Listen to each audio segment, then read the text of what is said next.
Good afternoon, good evening, everyone. Thanks a lot for joining us. It looks like we've found a use for the old intro, so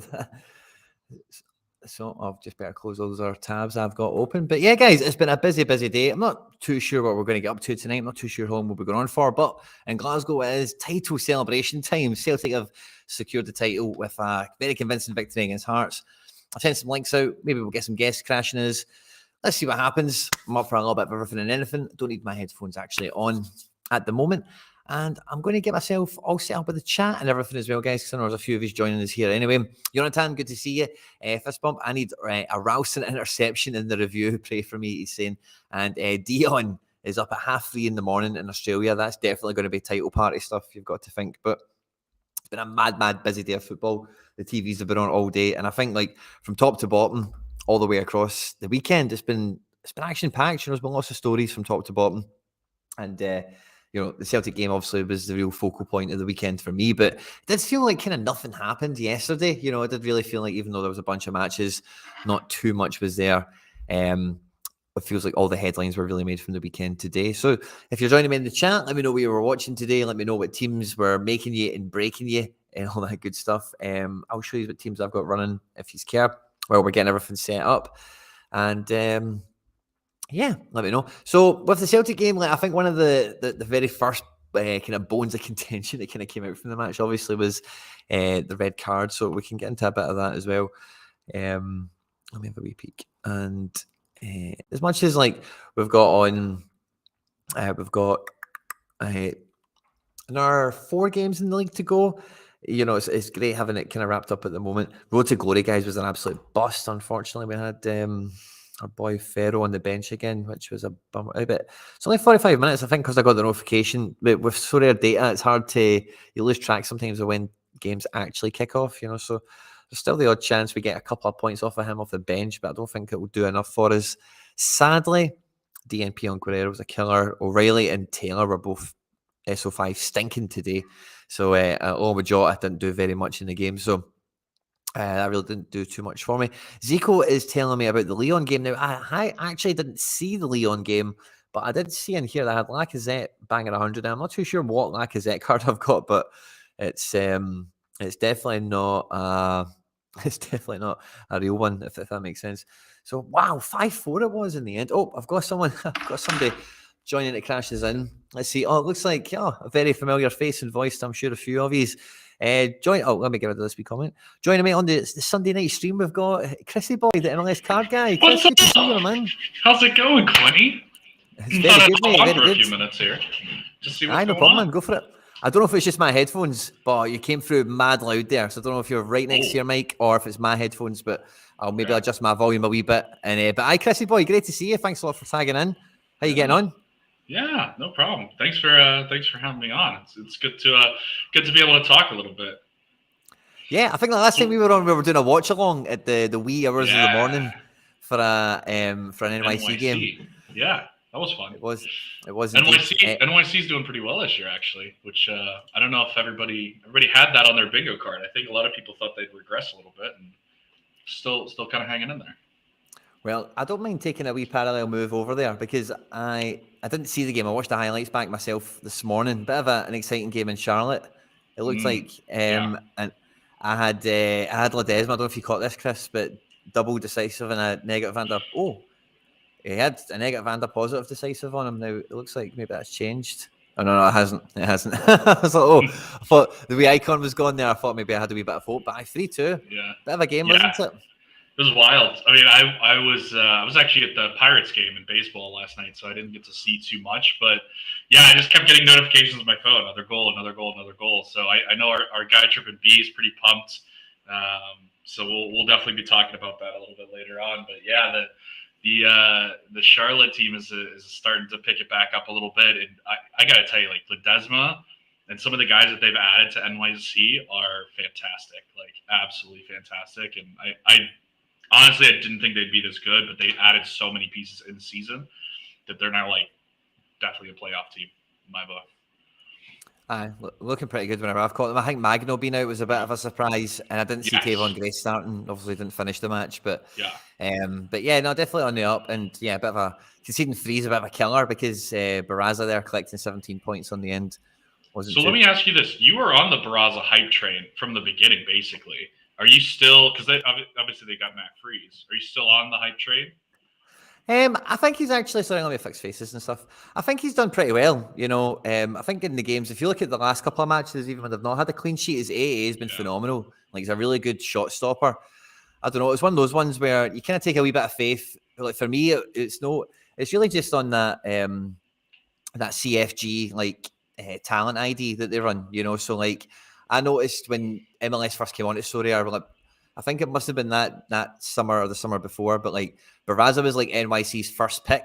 I forget what round it was of the draft. They might have been 9 for 50. I don't know what it was, but they were like that was their first guy that they took. And then obviously over the last 2 years, you've really seen how they've groomed him. So it's been quite easy. Like I had 3 Barrazas coming into this season, and I kind of sold them bit by bit, and coming into the year because with Freeze will get minutes. So I think you need to.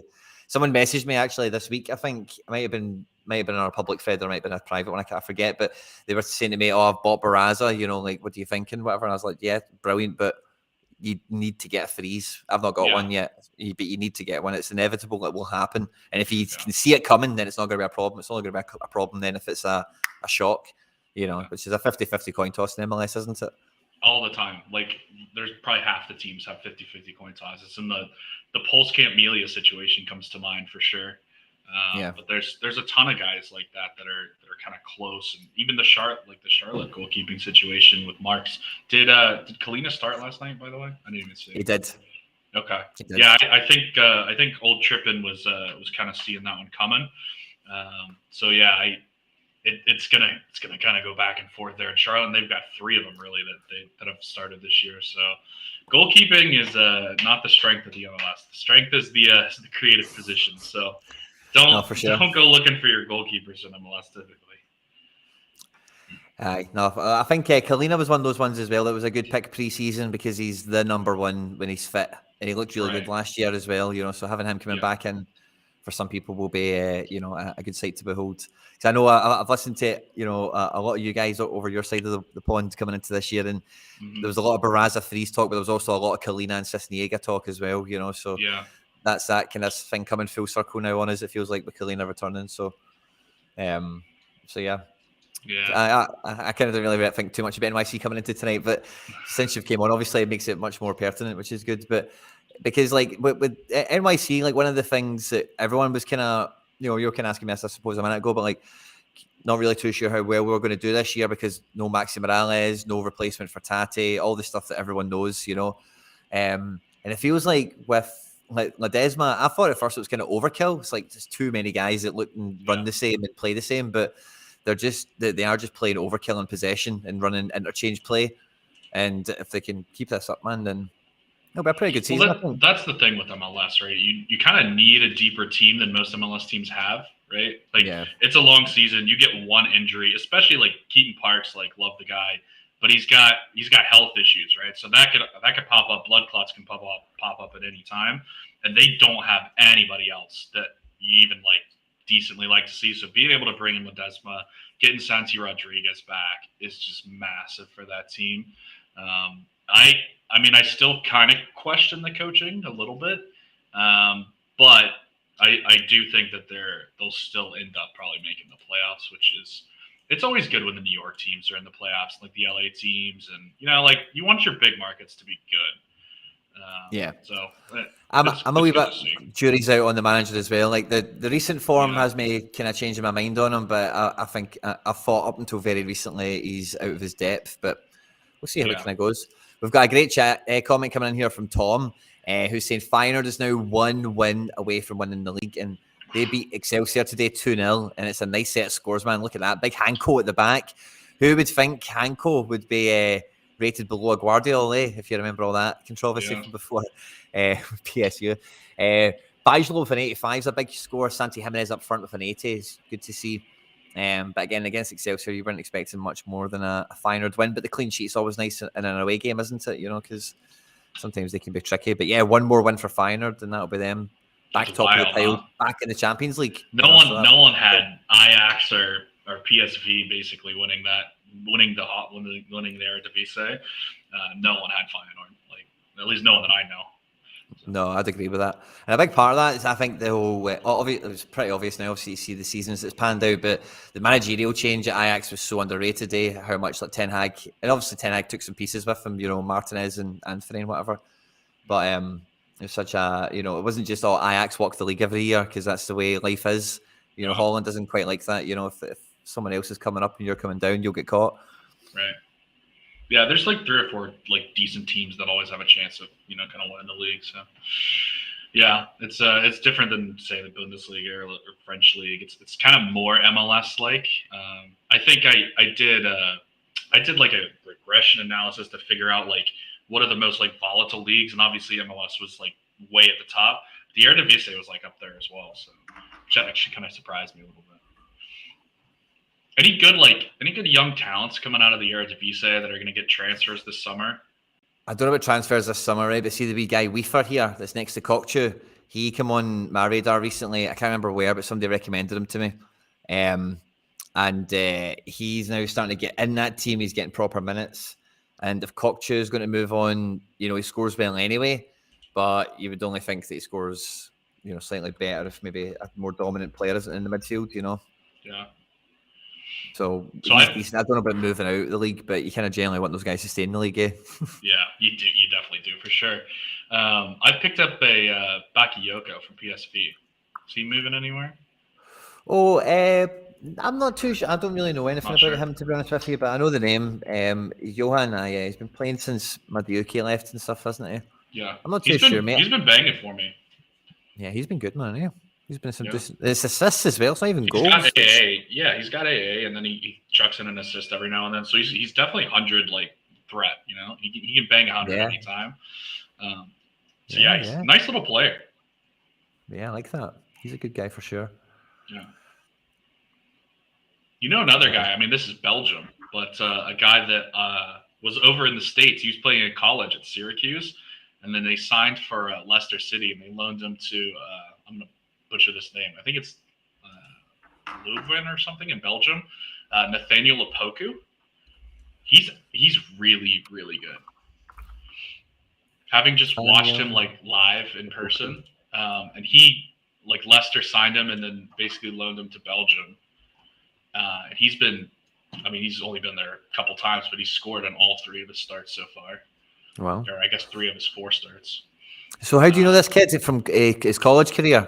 Yeah, so I actually, my school that I like root for, I just was visiting family and went to a soccer game, and this guy was like clearly the best player on the field. He played for the other team. I was like, who is this guy? And I knew the name of Poku from LAFC. I was like, is this his brother? Or as far as I know, they're unrelated. But I was like, oh, this is cool to just see like, an Opoku and see a college guy. Like he'll probably get drafted in the MLS. And then like 6 months later, Leicester City signed him. And I was like, oh my God. And then, his first card came out. So actually it was one of 1,000 limited card, which is pretty sick. I don't do a lot of like the one-offs, but I was like, I know this dude. It cost me almost nothing. And he's actually banging scores, which is cool. Aye, that's a good one for sure. I like guys like that. That'll be so to them, and if he's picked up form quite early, then I don't know if he'll be like next year or what. Yeah, I don't know if he'll be like a super monster player, just because I don't think he's gonna ever have a huge AA. But I mean, 65, 70 type guy. But if he can bang goals as consistently as he did in college and as he started it so far in Belgium, like, might actually be worth a little bit, That's well cool that you've seen that guy from before now. That's well, like that. Literally plucked him out of nowhere. Like college ball here is, not very good players typically. So I don't know where they got him from, but yeah, it was fun. They won the national championship too, by the way. So they were the best team in the country. Yep. Fair enough. I don't know if you caught the game just before I come on to go live here, but Dortmund just absolutely smashed Wolfsburg 6-0. It was a bit of a just fix the screen again. Sorry. My guy Yemi's going ham, huh? He's back. Adeyemi looked amazing. He was right in amongst it. And I really don't know what the hell Wolfsburg were doing. It was like they were down to 10 men the whole game, Like, it was weird. Dortmund just kept on getting attacks and they were just kept on scoring them. But yeah, Adeyemi looked at his best. He looked really, really good in this match. And Brandt was quality. Bellingham was quality. So there's no double down decisive for when you give up 3 goals twice in the game for Castile there. He's still banked at 21, eh? Mate, Adeyemi missed a penalty. Adeyemi missed a penalty as well. Did he? Oh, yeah. That's so sad. Yeah, and the goalkeeper didn't even, he kind of skied it off I don't even know if it hit the bar, but he missed the target. I was like, oh man, poor Castiles didn't even get a finger to it, man. Imagine he just got a wee finger to it. It would have gave him a wee positive, decisive. If he scores that, he bangs 100. Yeah, oh yeah, all the way. Yeah. Because I don't think I've even started him this week, to be fair. Or if I did, that lineup's already dead. Maybe I did start him. Yeah, penalty 1 was Bellingham as well. So Bellingham's had he's kind of been down a little bit, but like, you think he does better if he goes to Madrid? I think he's on it, man. I think now that transfer, it's basically confirmed, and he goes out today and runs the show. But nah, man, I think he's on it. He can get a 43 and a 41 every once in a while, but he was kind of like, he wasn't really banging decisive as much as he was down a little bit, especially after the World Cup is kind of what I'm talking. Like, that time period he was really good. Yeah. But like right after the World Cup, he like had a little slump, and he dropped a lot. And I was thinking about buying him, but I went Verts instead. Aye, just Bellingham is. I think especially at Madrid, you should be. I don't think Madrid get more decisive than Dortmund. I would even say they definitely don't. But you'd imagine he's going to be a bit more a key part of their midfield, because it's like, because Dortmund have got other players that can create and take set pieces and stuff, right. Whereas he might be a bit more of a ball carrier, reliant guy for them. And in Spanish ball, right, you keep possession so much more, whereas you lose possession a lot more in the Bundesliga. There's just counterattack after counterattack. So like it probably does help in scoring going to La Liga, you would think, right? Yeah, big time. So I think it's a good move for him. They got a lot of players in the midfield. Yeah, they do.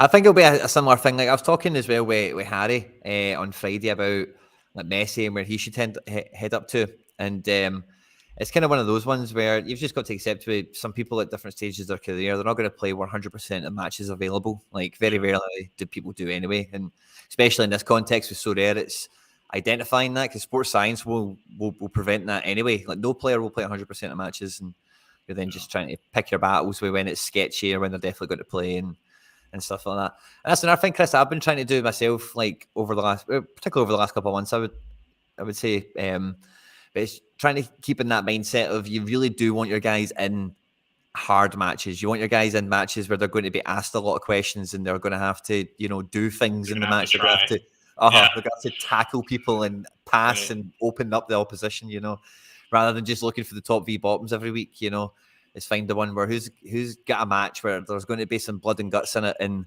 they're good enough to do the damage. You find that Bayern versus Bochum matchup, and Bayern scores 1 or 2, and they're like, we don't need any more. Like, we'll just keep the ball, and there's just no scoring in those games. So like, if your guy isn't the one that scores the first or second goal, it's rarely going to be 6-0 like the Dortmund game today. It's like, when it's 6-0, everybody eats, but. You can get some of those like blowout 2-0 type games that just don't help you from a Sorare perspective at all. And Big Hummels with 75. I'm just seeing Moldy saying that he's helped him pick up a threshold, so well done. Hummels looked good today as well.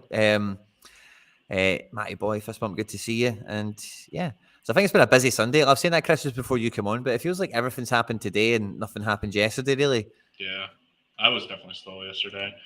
Obviously, a lot of my gallery is based in MLS, so I didn't have like anybody really bang too much. I had Eric Adoy had a decent game, but yeah, it was slow. It was very slow. Ryan Gold turned up this morning when I woke up. That was good to see. The Scottish Messi. Okay. So by the way, if Messi's looking for a place to play, the Riverhounds have an opening for sure. Sure they do.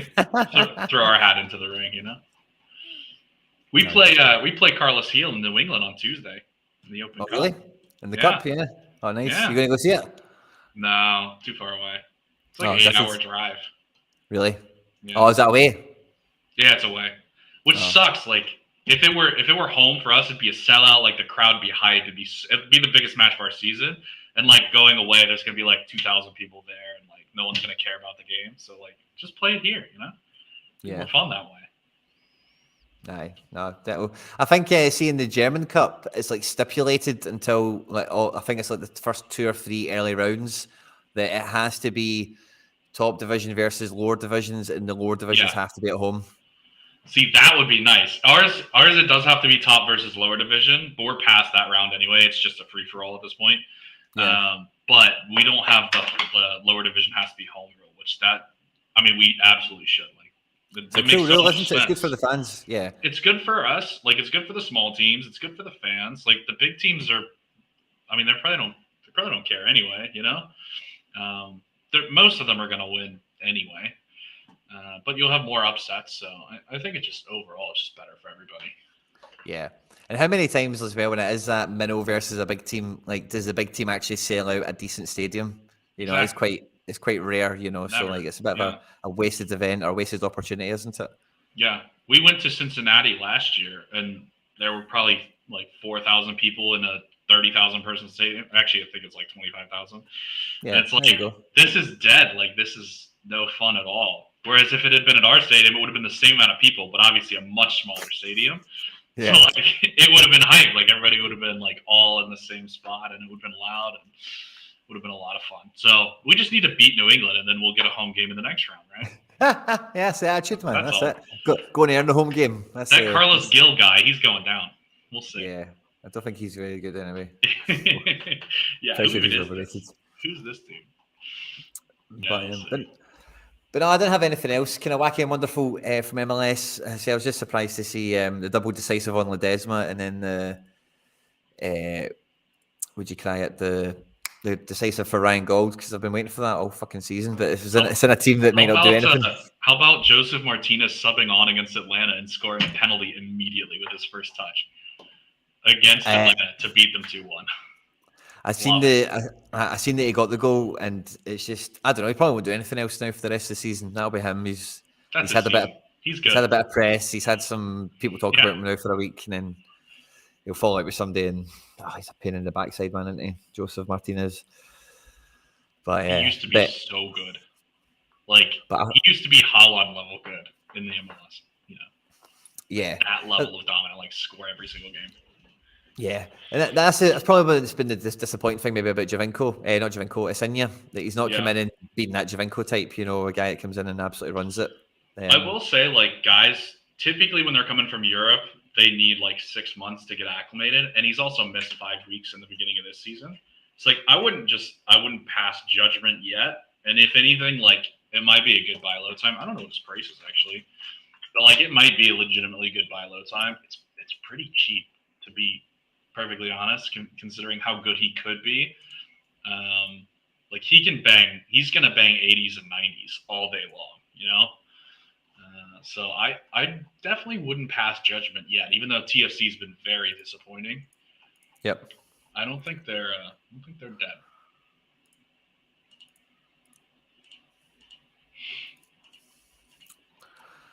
They've got Bernadeschi too. Yeah, he's been pretty good. I'm waiting to see the Seattle team tonight as well, because it's also been a wee bit of change over there recently. Yeah. But another thing it kind of popped in my mind to bring up, I don't know if you've seen this as well, right? But we had an assist for a goalkeeper yesterday, I think it was, or was it earlier today? It was AC Milan and Lazio. Did you see it? Nice. I didn't see it at all, no. But I love when that happens. I love it even more when the goalkeeper scores. So see, right here where they are on the pitch in this picture? Yeah. Basically that's where Mike Mignan passed the ball to Tio Hernandez, and then from there he went on this mad run and scored without anyone else touching the ball. See, if you make a pass in your own half of the field, you don't get an assist for that. The offensive guy did all the work. So Big Magic Mike's picked up an assist. Oh my god. It had no AA, so he banged a 72 with a clean sheet and an assist. That's funny. That was a good one. Look at Luca Pellegrini down there, putting up the old 2 spot. You love to Luca see it. Pellegrini. Look, he's sub down there at the bottom, in the middle. Oh yeah. 2.7. My guy came in and just didn't want to play at all. How do you have minus 22 AA in 22 minutes? That's incredible. It is, isn't it? 7 duels lost? What are you doing, guy? Oh, a couple of fouls on a booking as well. Like, come on, man. What are you doing? This guy as well. He's not had any fun today, has he?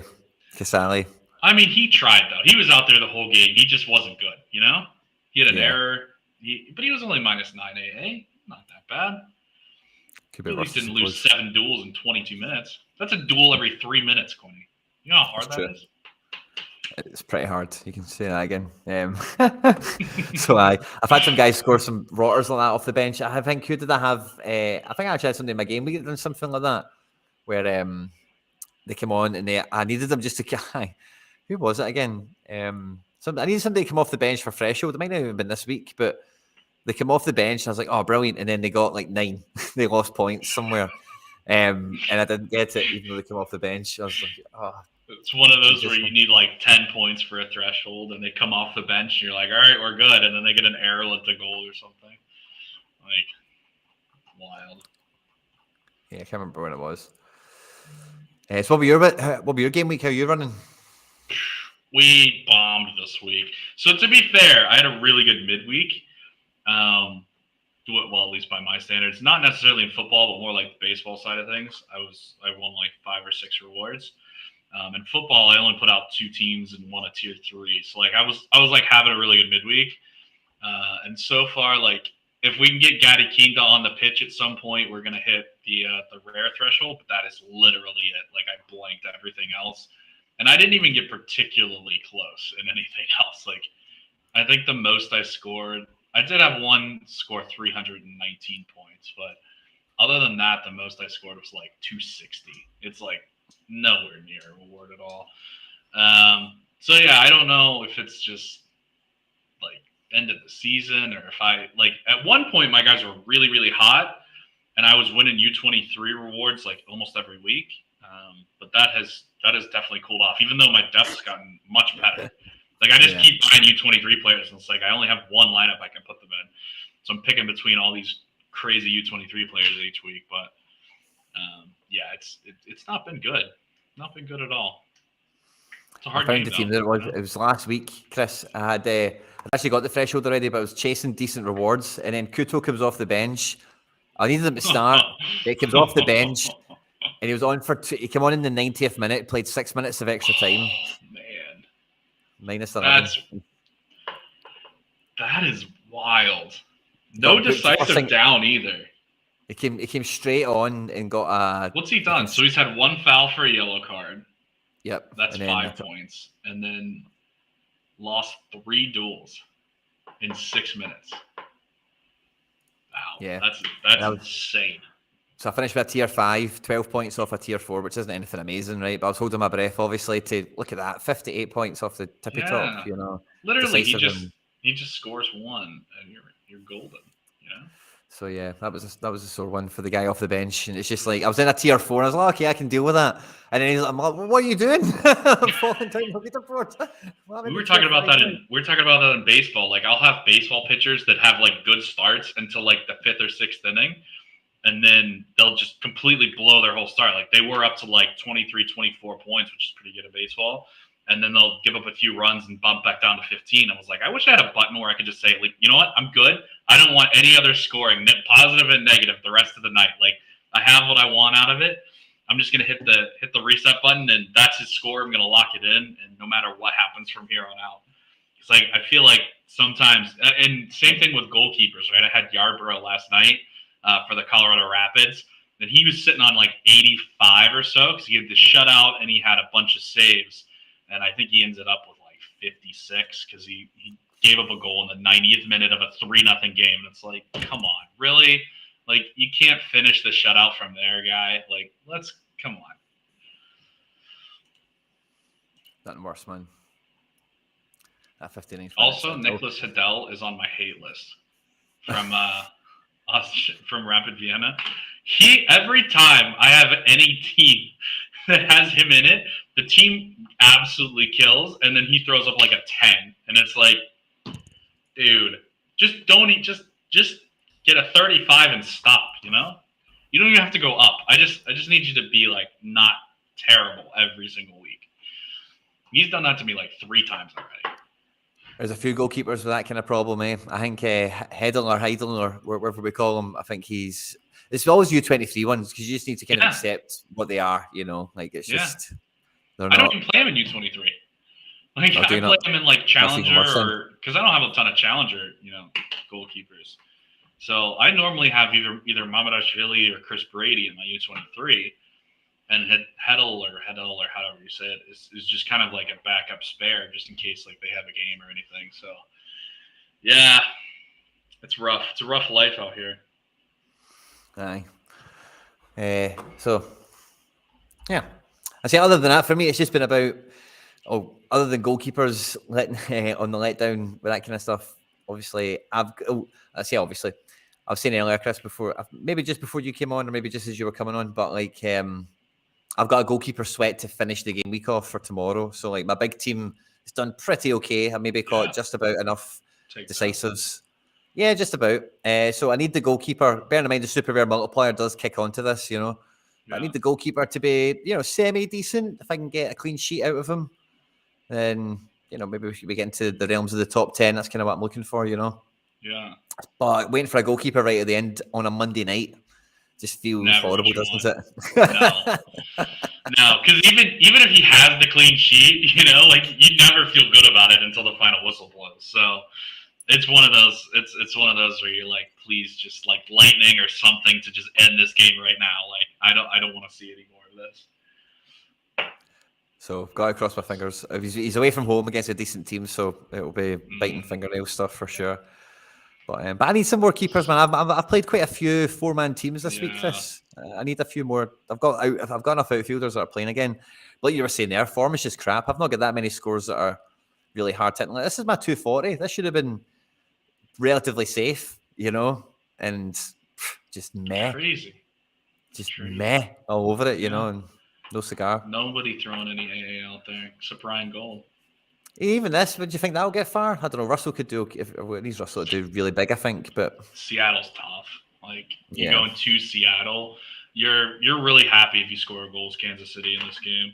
Like Seattle shut out like 5 straight teams at home. So we'll see. This team's probably quite good as well. Magno got you on that one. Magno got you on that one.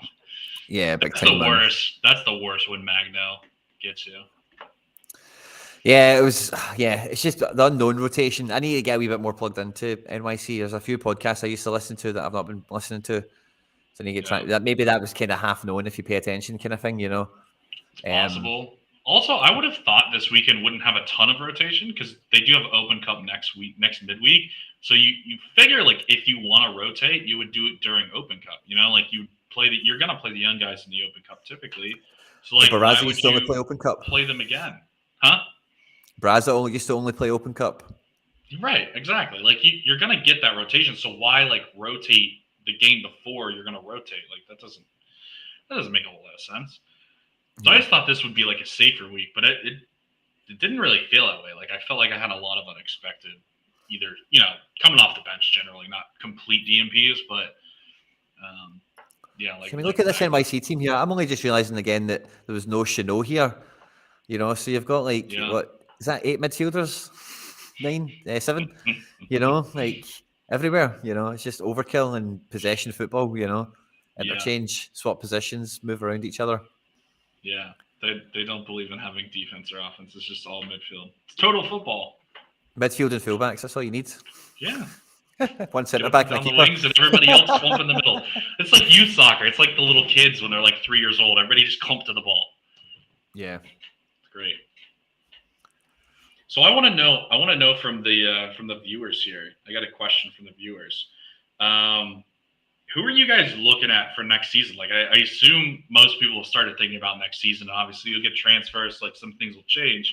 But like, who's that pickup that you guys are going after in the off season here? That's either is going to get a move and it's going to be a good move, or that guy that like started to kind of break out at the end of this year. Like I have a ton of guys that like started to kind of break out at the end of this year, and you're like next year is when they really kick on. Like who's that guy for you, chat? Like let me know, because I want to know who you guys are looking at, and maybe we could talk about a few of them.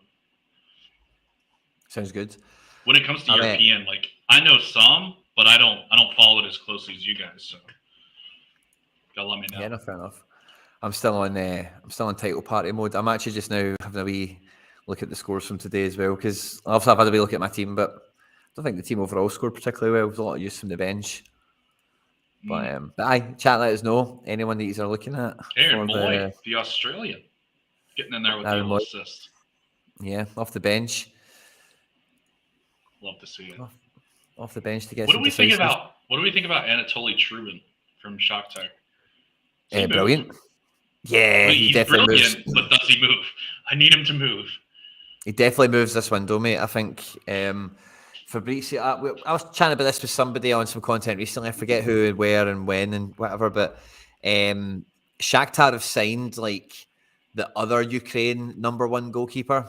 Okay. And it's like he's like 29 or something or whatever. So it's like they've already replaced them. They already yeah, exactly. Yeah, that's good. I mean, honestly, for that value, like if you're talking about one of the top U23 keepers, he's what, 21? He's actually got an AA game. He actually saves shots. Exactly. Yeah. He's not just like one of the distributing keepers that like just gives the ball away all the time. I've seen him play this season at Celtic, and see the game I had, Chris? 2026. Oh yeah. See the game I had where I went to the Shakhtar game. The tickets I get given to me was from the Celtics are here, and we had like media access. So I was down at like the track after the game, and I got to ask Carter Vickers and that a few questions, right? And Mudryk was still in the team, and like Mudryk and Trubin and all the players were like walking by you to like go to the bus or whatever. And Trubin was right next to he was walking right by me, and I was like, oh, I just want to. Also, I was there like with a mad pass, and I didn't want to turn into a mad fan all of a sudden. But I was like, oh man, I just want to grab him and get a selfie with the card out, kind of hanging. Yeah, exactly. I never know how to act in those situations, right? Like we have guys come in, like we have Diego Luna, who's he's on RSL now, but he's like in the national team picture. Like he played at our stadium. We've had a few like old MLS guys, like we, going to Cincinnati, like Lucho Acosta and everything. And even when I was working in DC and like Wayne Rooney was there, so like obviously that was big one.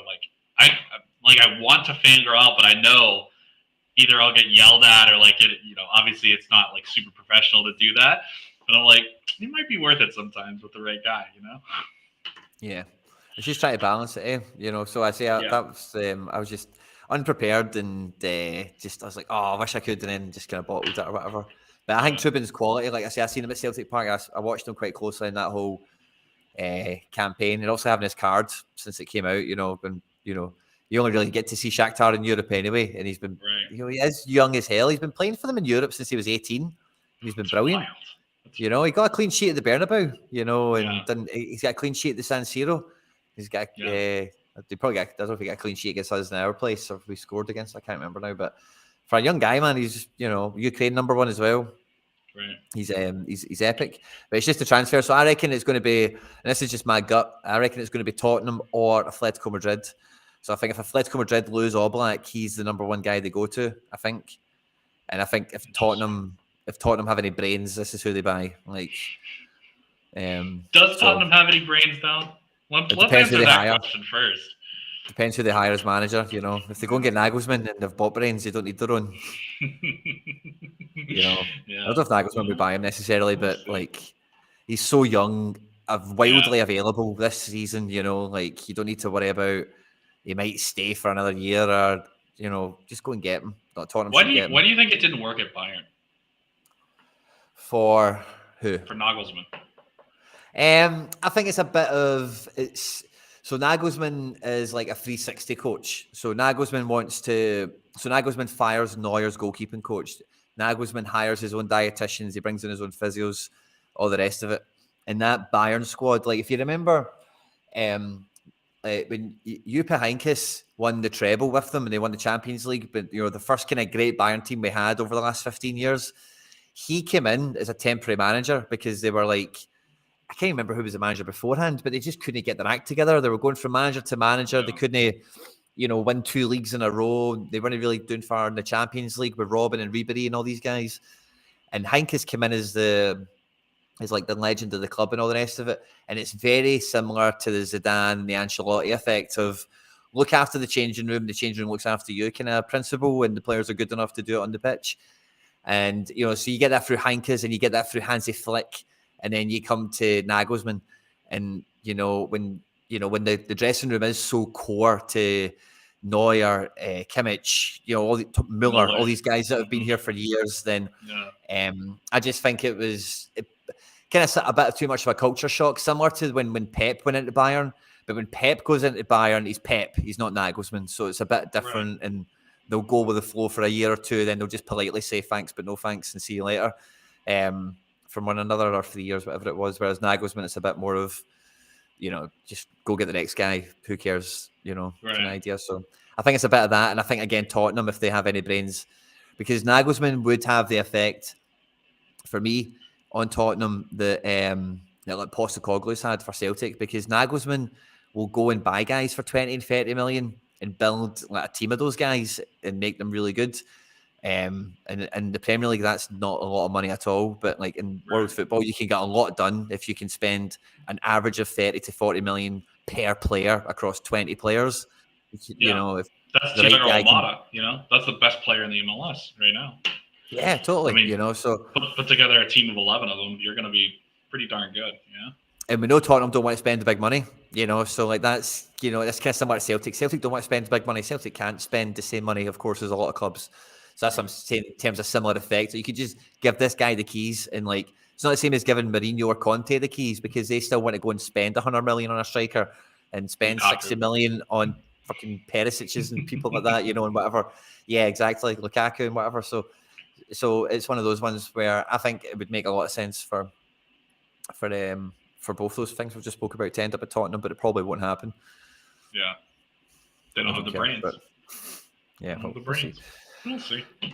Yeah, we'll see how it goes.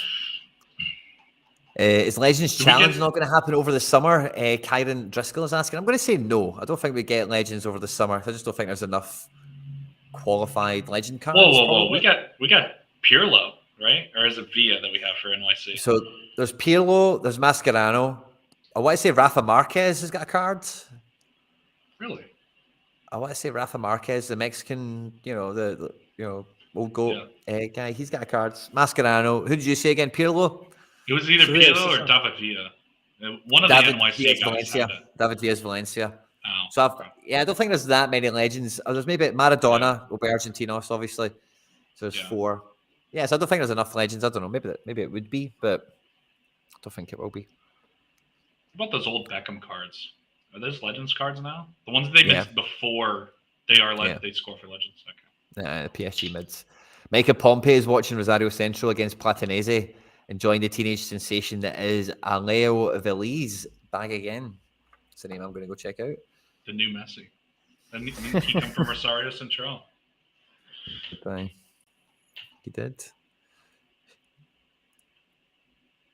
I was on the score sheet tonight anyway. 3-0. Oh, Andy won a penalty. Nice. Good boy. He looks okay, doesn't he? Somebody to pay attention to. Yeah. It's a goal every 4 or 5 games, really, isn't it? See, I feel like these kind of guys that score every couple games, I think they're perfect for the threshold team or for the cap teams. Because like on the weeks that they score 35, you're just not winning anyway. But then they bang the odd 75 and they only cost you 47. Like that's the weeks you win, Like they can way outproduce. Whereas you get like the defensive mids that's going to put up 55, 60 a game. They cost 55, 60. So yeah, they put it up, but they also cost that much. So I feel like it's more fun to see these guys do this. Every 3 games they score or whatever. So their average stays down, but they still bang a 75 every now and then. He's not going to be Messi. Mikey Boy's telling us he's 6'2", so he won't be the next Messi. He's 2 Messis put together. Yes, he's 2 Messis. Perfect. That'll be it. Let me see how he's. Is that a rookie card he has? Rookie cards interest me. If he has a rookie card, I will definitely be Try to get one of them. It's not a rookie. Maybe he does have one, but from last season, nope. That's unfortunate. That always annoys me when you get that with like a young guy, and it is like his first season. It's not a rookie. No, We'll they're follow so him anyway. inconsistent about when they put rookie on there and when they don't. Yeah, it's gonna stink in the future when if people ever care about that kind of thing. Like that's gonna cause problems. but yeah. I've had a good weekend of the football. I think I've got I've got a bit of sweat on for Monday night. There won't be much else. And then if you had a look into the midweek, Chris, have you got anything on for Champions League? You're not really covered that way, or do you have some? I do have some Champions League guys. I don't know if I have any left though, so I'll have to check on that. But yeah, I have not looked at all yet. I've been so busy. The Pittsburgh Marathon was this weekend, so the team's been like out and about all weekend long. Just kind of raising awareness of the team and everything. So I was up at like 5 this morning trying to get set for everything because runners like to get up early in the morning for some stupid reason. So yeah, I haven't looked at the midweek yet. I haven't even really looked at what happened last night as far as MLS goes. But the odd interesting result: Dallas St. Louis was abandoned, which is interesting. I seen the data guys were there. No, I think it was it lightning or rain or something? I seen the data guys were there. It was one of those. Okay. I think I saw Harry tweeted that Jesus Ferreira didn't score and that ruined his team on his birthday. Like, that happens. You gotta take care of our boy on his birthday, you know. Which also I didn't know. My birthday's on Thursday, so me and Henry you didn't know it was your birthday. We're like twins. We didn't know that. That's it. You didn't know it was your birthday? You didn't know it was his birthday, I take it? I didn't know it was his birthday. It sounded like you said you didn't know it was your birthday. I did have some inkling that it was my birthday. Yeah. But no, I didn't know it was his birthday. I saw him in Tennessee over Christmas, which was a lot of fun. So Jorge was up in who's on our podcast. Jorge's a big Orlando guy. He was up in Tennessee for something, and then Harry was visiting some of his old college friends, and they were like 2 hours apart. And I was visiting my family, which is in South Carolina, which is like 3 hours. So we're like, hey, let's all go go hang out for a little while, and that was good to see those guys and see Harry again. I run into him a couple of times, and he was fresh off Qatar in the World Cup, so I got to hear some of those stories, which is pretty sick. But yeah, Sorare meetups are so much fun. So much fun to go and meet people in person and just chat footy, you know? You can say that again. Should be a big one or two of them coming up, I think, on the horizon. So yeah, no man, I'm with you. They're all good fun. I was quite jealous I never made the Orlando trip. I had the invite, of course, but but I couldn't make it. So it was. So I was under the impression that it was like half Orlando, half New York, because Nellis was going to be in both spots, and I was like, okay, so I don't need to go to the Orlando part because I'll go see John in New York. It was literally just me and John in New York. I was like, what the hell? I would have just gone to Orlando. This would have been way easier. But yeah, that was a lot of fun hanging out in New York. Ask Nellis about the cheesesteak that I got at 1 a.m. in New York. Random Friday. Was it good or was it minging? It was a cheesesteak. It was 1 a.m. though. It's great. Fair enough. Yeah. Fair enough. Mikey Boy is asking us in the live chat if you're watching the Super Classico tonight. No. Fair enough. All right, so hold on. I'm gonna sound stupid here. Which Super Classico? Which game are we talking? Super Classico's Boca River. Boca River. Okay. I will not be watching, but I've heard that that's a crazy rivalry, and those South Americans, they can get wild. So hopefully there's no riots or anything. Oof. We had one response to your plea to the chat to your SOS, so we'll throw this up. And we'll maybe round off a bit there. We've been going for about 40, 50 minutes. I'm running out a wee bit of steam. I've not spelled the name right here. You've not spelled the name right here. It's been an hour? Oh my God. 40, 50 minutes or so. Yeah. I was like, I'll hop on for like 10 minutes or so and just chat while my laundry's cooking. But yeah, oh well. hour later. Right, time flies when you're having fun, buddy. Right, let me go and find this. Oh, there he's there. There he's there. Shut this tab instead. So this guy here excites Ian Sorare. Baturina. Guy's going to blast 100s for fun, apparently. Love Dinamo Zagreb. The rare price I have a leads me to couple of believe them other already. people agree with you. Yeah. Kind of expensive. Hopefully he kind of has to. Oofed. Jeez.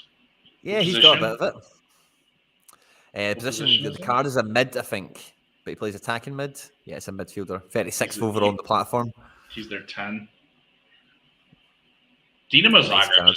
just obliterates all of Croatia. It's wild. Dinamo Zagreb actually dominate Croatia the way people think Yeah. or thought. Ajax dominate their league. Yeah. Like, Dinamo Zagreb legit do that. Like, they I've are got the a one few of horse. them as rewards. I didn't try to build a Zagreb stack, but I've got a few of them as rewards. And every lineup I put them in, they just bang out 70s every week. And I'm like, these they're not that expensive either, which is wild. Because they've got a bit of a dodgy calendar, eh? Yeah. But if you make a stack of it, whenever they have a game, you just win, you know? Livakovic I had a Livakovic for a little while. He was pretty good. I have Peric and I have Lubicic. I don't know if I'm saying that right. Yeah. I had Maharami for a little while. Yeah, I can't pronounce the Eastern European names at all. But yeah, they wreck people. It's fun to see. Good scores, man. I like your Baturina guy for sure. 20 years old. Was he 20? I'm sure he was 20. Yeah, 20. Yeah. That's what I like those guys. Obviously with U23, you can get the 22, 23-year-olds. They're a little more established. But these guys that are going to be U23 forever, this guy looks like Stish when he was 15. He looks like a young Stish. It secretly is Stish. Yeah. When Stish is talking about taking his son to football and all that, maybe that's what he's doing. Yeah. This is his he kid. Just didn't tell anybody. It's Martin Baturina. Oh my God. Love it. That would make sense why he's banging 100s all the time. That's it. He's in the road to glory with his dad. Yeah, exactly. I was just going to say, Chrissy boy, it's been an absolute pleasure. Chat. Yeah, man. Thanks very much. Don't forget to like your stream. And I'll catch you all later. Chris, again, absolute pleasure, my man. See you, buddy. Have a good one. At MLS Card Guy on everything and anything. Twitter. And it's mostly just Twitter and the podcast at this point.